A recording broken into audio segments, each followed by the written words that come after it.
Ok, vamos desvendar isso. Se a gente pegar o celular, tipo agora mesmo, e começar a rolar o feed de qualquer rede social, Aquela rodada infinita, né? exatamente, aquela rodada que não acaba nunca, é quase garantido que a gente vai ignorar, sei lá, dezenas ou até centenas de imagens em menos de um minuto. Uhum, com certeza. Nosso cérebro nem processa mais. Pois é. A gente se acostumou a escanear panfletos virtuais, cartazes de eventos, aqueles comunicados institucionais, sabe? Tudo só buscando cores fortes ou manchetes gritantes. Mas e se eu disser que um único panfleto digital, anunciando um evento universitário lá no Rio Grande do Norte, esconde, olha só, um mapa completo de como o pensamento crítico está tentando sobreviver e se reinventar no Brasil hoje? Nossa, é uma promessa e tanto. E vamos, assim, desmontar cada engrenagem dele para quem está acompanhando a gente. E olha, é um exercício fascinante de se fazer. Porque imagens promocionais acadêmicas, ao contrário do que o senso comum costuma ditar, né, raramente são peças de comunicação feitas de forma aleatória. Uhum. Não é só jogar no aplicativo de design e pronto. De jeito nenhum. Elas não rodam no piloto automático. Elas funcionam, na verdade, como verdadeiras cápsulas do tempo. Cápsulas do tempo. Como assim? Tipo, cada escolha de palavra ali, a presença de uma sigla super específica e até a forma como o design geral é pensado, tudo isso reflete tensões, sabe? Reflete as prioridades e os movimentos institucionais de um determinado momento histórico. Tá, mas sendo um pouco cética logo de cara, porque eu gosto de fazer o papel da chata, será que a gente não está correndo risco de superanalisar um simples design gráfico? É uma preocupação válida. Porque, no fim do dia, a gente está falando de um arquivo de imagem com data, local e tema só para avisar as pessoas que algo vai acontecer. Existe mesmo tanta intencionalidade assim por trás de um panfleto? É uma ótima provocação. E a resposta curta é: sim, existe. Sério? Sim. Claro, a pessoa que montou a arte pode até ter focado só em deixar o negócio esteticamente agradável. Mas os elementos textuais, que precisam obrigatoriamente estar ali, a hierarquia da informação que a reitoria ou o departamento exige, isso é pura política institucional. Ah, entendi. Quem manda no orçamento manda no cartaz. Exato. Quando uma instituição de ensino superior decide colocar os recursos dela, a marca dela e o tempo dos pesquisadores em um evento, o cartaz que anuncia isso é, na prática, um manifesto público. Ele grita o que aquela universidade considera vital naquele exato momento. E é exatamente esse manifesto que a gente vai decodificar para quem está ouvindo a nossa discussão hoje. O cartaz em questão anuncia atividades na UER, a Universidade do Estado do Rio Grande do Norte. Uma instituição importantíssima, aliás. Muito. E o texto principal do cartaz, que está bem grande, bem no centro da tela, diz o seguinte: IVE Sinfilo, Simpósio de Ensino de Filosofia, /UER. Uhum. E olha, a primeira coisa que salta aos olhos, pelo menos para mim, não é nem a palavra filosofia. É a palavra ensino. Interessante você pontuar isso. É porque, pensando bem, aprender filosofia, tipo, sei lá, é tipo aprender a nadar em alto mar. Você não pode simplesmente ler um manual sobre a água e achar que sabe nadar. Você precisa de um guia experiente, né? É a diferença entre estudar a receita do bolo e realmente entrar na cozinha para tentar ensinar alguém a assar. A sua analogia da cozinha é perfeita. E ela toca no nervo da questão. Por quê? A academia não foca na cozinha. Historicamente. Não. A academia sempre premiou e deu muito mais prestígio para quem ficava lá estudando a receita do bolo. Aquele estereótipo do pesquisador isolado. Exatamente. O acadêmico que passava, 10 anos trancado num gabinete decifrando uma vírgula num manuscrito inédito do Kant, ou dissecando a metafísica de Aristóteles. Esse era o grande nome do departamento. E não é importante decifrar o Kant. Claro que é. É fundamental. Mas existe um gargalo prático enorme aí. De que adianta a gente ter teses brilhantes, premiadas, sobre a ética kantiana, se na segunda-feira de manhã aquele professor que está na sala de aula do ensino médio não tem as ferramentas para passar isso adiante? Ah, o professor que está lidando com 30 adolescentes agitados. Isso. Se ele não tem a metodologia para fazer com que um jovem de 16 anos entenda a relevância de Kant para a própria vida dele, A teoria falhou na ponta. Ou seja, a teoria não estava chegando no chão de fábrica da educação. Exato. E é aí que entra o peso daquele número romano no início do texto que você leu, o tal do IV. A quarta edição. Isso, o fato de estarmos diante da quarta edição do Sinfilo mostra que a UERN assumiu uma postura muito resiliente. Eles estão basicamente dizendo que o como ensinar é tão rigoroso e digno de pesquisa quanto o que ensinar. Então o evento foca na engenharia da pedagogia, digamos assim. Perfeito. Como você pega um conceito super abstrato, tipo o mito da caverna de Platão, e transforma isso numa aula inteligível, e não só inteligível, mas transformadora para adolescentes no século XXI. Nossa, não deve ser fácil. E não é. Isso exige método, exige ciência didática, e chegar à quarta edição de um evento só sobre isso significa que essa discussão não foi um surto passageiro lá na UERN. Ela se consolidou. Tá, e isso nos leva a um ponto de tensão muito interessante no material que a gente analisou, porque toda essa teoria pedagógica fantástica gerada no simpósio esbarra num problema muito humano, né? Que seria? Quem é o profissional de carne e osso que vai aplicar isso na prática, na lousa, no dia a dia? O professor. Exato, o que nos leva direto para a segunda metade desse cartaz. Logo abaixo da chamada principal, tem uma outra linha que diz IEM Profilo, Encontro do Profilo, /UERN. O primeiro encontro. E aqui eu preciso fazer o papel de advogada do diabo de novo. A gente tem a quarta edição de um evento super estabelecido, dividindo o mesmo espaço, no mesmo cartaz, com a primeiríssima edição, o I Romano, de um outro evento. É um contraste tanto visualmente. Muito. E assim, colocar os dois juntos no mesmo banner não é só o departamento cortando gastos, tipo, vamos alugar um auditório só para todo mundo, aproveitar a mesma arte no Canva para economizar tempo e grana. Não é isso. Olha, seria muito compreensível pensar que é só uma otimização de recursos de uma universidade pública. Mas se a gente olhar de perto para a mecânica de como a pós-graduação funciona no Brasil hoje, a gente percebe que essa junção é, na verdade, profundamente simbiótica. Simbiótica. Explica melhor.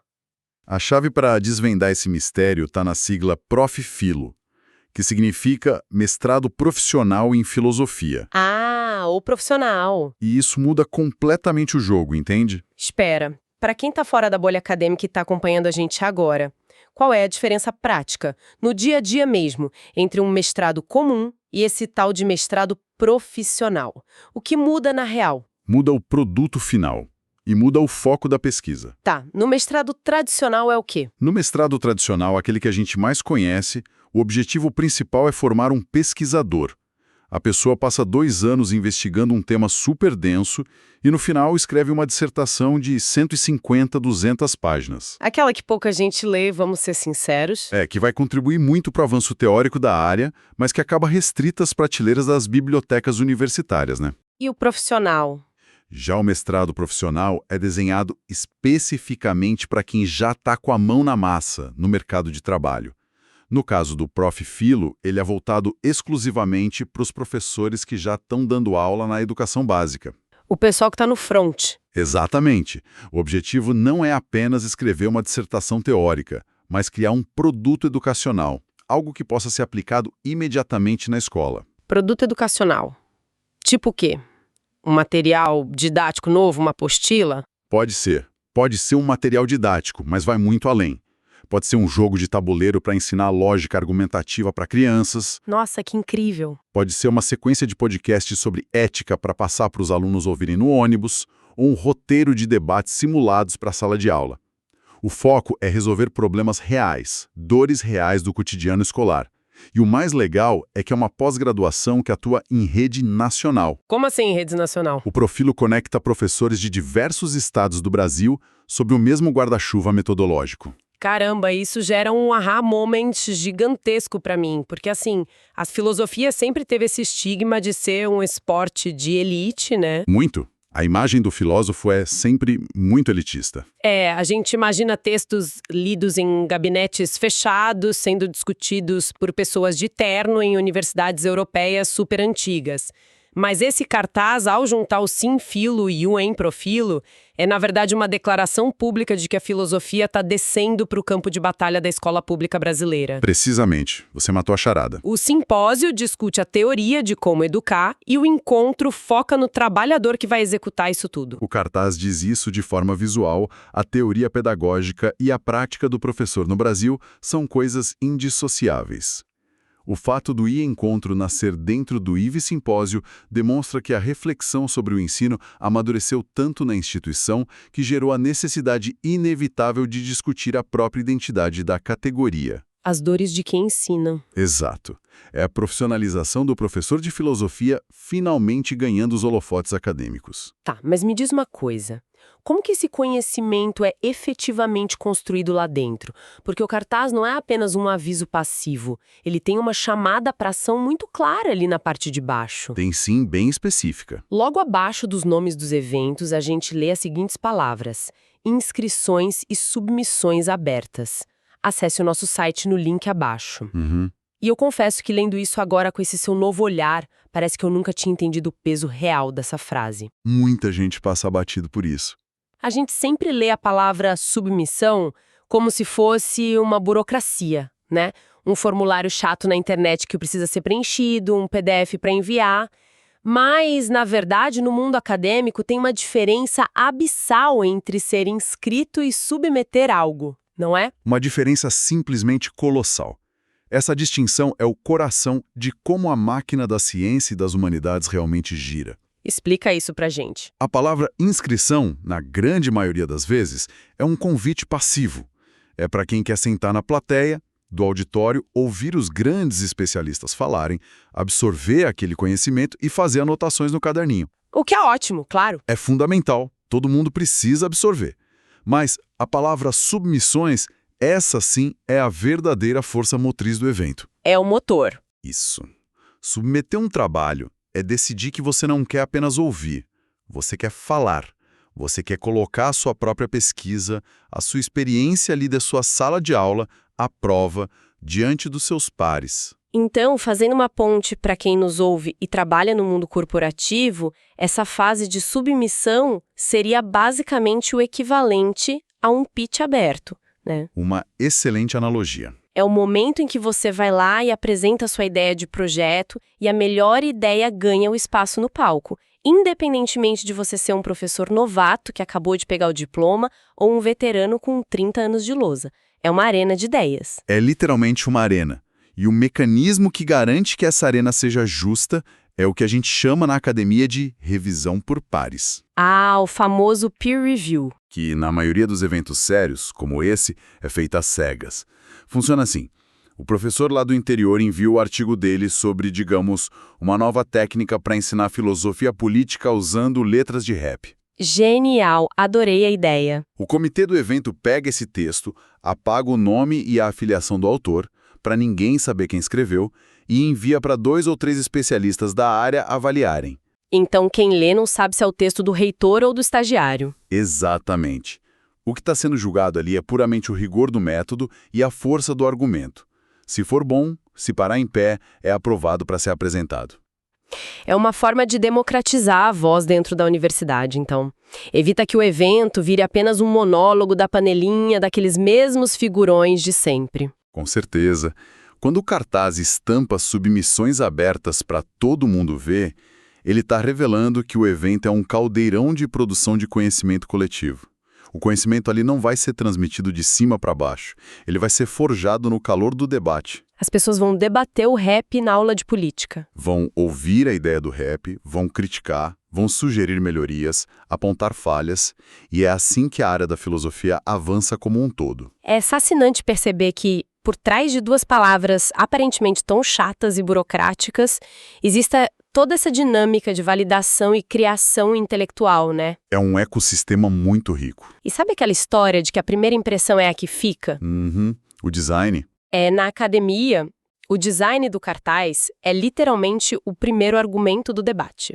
A gente não pode deixar de falar sobre a retórica visual desse documento que a gente está analisando, porque toda essa estrutura participativa, todo esse peso é embalado numa estética muito específica. Sim, tem escolhas ali bem marcantes. Para quem não está vendo o cartaz, ele tem um fundo azul profundo, meio texturizado, e possui umas linhas brancas muito finas, abstratas e curvas que ficam nascendo nas bordas e se cruzando no fundo. Dando uma sensação de movimento. Isso.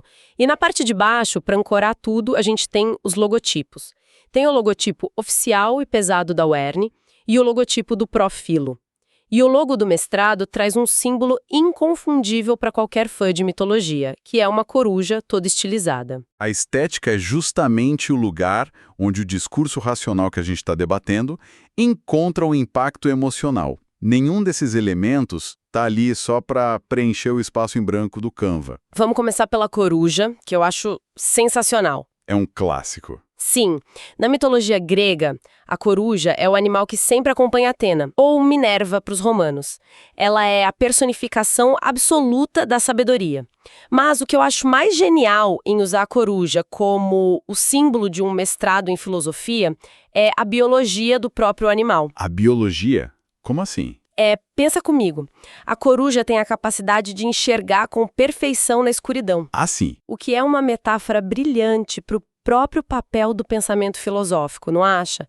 É a capacidade de iluminar a ignorância, de conseguir ver os contornos reais das coisas quando todo mundo ao redor só está enxergando sombras, confusão, fake news e ruído. O simples ato de colocar essa coruja ali na base do cartaz já carrega séculos de tradição direto para a tela do celular de quem está rolando o feed. É uma leitura poética e muito precisa. É o resgate de um símbolo ancestral. Mas repara como o restante do layout trabalha para situar essa sabedoria antiga, a coruja, no nosso mundo super contemporâneo. Fazendo a ponte. Isso. O fundo azul não foi escolhido por acaso ou porque era a cor favorita do designer. Na psicologia das cores, e isso é muito estudado em comunicação corporativa e institucional, aquele azul mais profundo transmite estabilidade, transmite seriedade institucional e imersão. Não é uma cor que te deixa ansiosa. Exato.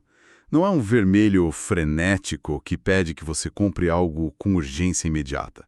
É uma cor que desacelera o seu olhar. Ela convida à concentração, que no fim das contas é a matéria-prima da reflexão filosófica. Mas e as linhas brancas abstratas? Porque elas quebram totalmente a rigidez e a calma desse fundo azul. Mas, de novo, eu pergunto, será que o designer parou e pensou, vou fazer linhas que representam redes complexas de conhecimento? Ou ele só pegou um template bonito num banco de imagens que dava um ar mais moderno e tech? Olha, mesmo que a escolha inicial lá na ponta do mouse tenha sido puramente intuitiva por parte do designer, a aprovação dessa arte específica pela coordenação acadêmica do evento valida o significado por trás dela. Eles olharam e disseram, é isso que nos representa. Exatamente. Essas linhas fluidas, que parecem órbitas de planetas ou ondas sonoras se propagando pelo espaço, são o contraponto perfeito àquela estabilidade pesada do azul. Elas representam a dinamicidade. A rede que você mencionou antes. Perfeito. Como a gente discutiu, o Profilão é um programa estruturado em rede nacional. Essas linhas traduzem visualmente a ideia de conexão. São professores em realidades completamente diferentes. Pensa, uma escola no interior do Nordeste e outra numa grande capital do Sudeste. Todos interligados. Conectados por fios condutores invisíveis de conhecimento e metodologia. É a fluidez da rede moderna contrastando com a solidez da tradição. E para ancorar tudo isso, a presença super forte do logotipo da UERN ali na base do cartaz funciona como um alicerce de um prédio, né? É como se a arte toda estivesse dizendo pra gente, olha, nós sonhamos alto, nós debatemos ideias complexas sobre Kant e Platão, nós operamos numa rede abstrata pelo país inteiro, mas nós temos os pés firmemente plantados no chão de uma universidade pública estadual. É um lastro de realidade. A universidade assume a responsabilidade por todo esse ecossistema. Perfeitamente. A logomarca ali não é apenas uma assinatura no fim da página. É uma chancela de infraestrutura. É um compromisso social pesado. Então, para a gente amarrar tudo que tudo isso significa quando a gente junta todas essas peças. A gente começou a nossa imersão de hoje olhando para um simples folheto digital, passando rapidamente pela nossa tela, algo que a maioria ignoraria em 2 segundos. Só mais um post no mar da internet. Pois é. Mas ao decodificar as entrelinhas, a gente descobriu aqui um mapa de um ecossistema intelectual extremamente vibrante e ativo no Brasil. O cartaz documenta, em tempo real, o esforço da Universidade do Estado do Rio Grande do Norte em unir 2 coisas vitais. A tradição e a prática. Isso, a tradição profunda de pesquisar métodos de ensino no quarto sem filo, com a valorização urgente, prática e real do profissional que está lá atuando na sala de aula, no primeiro em profilo. E faz tudo isso convocando ativamente essas pessoas. Sim, convocando para entrarem na arena de ideias através das submissões. E tudo isso embalado numa identidade visual bem pensada que conecta a sabedoria ancestral da coruja às redes fluidas do mundo moderno. É a engrenagem do pensamento crítico funcionando a todo vapor, escondida num joga-pegue. É uma prova linda de que a academia não está apenas isolada em torres de marfim intocáveis, sabe? Eles estão buscando incansavelmente formas de impactar o tecido social através da educação básica.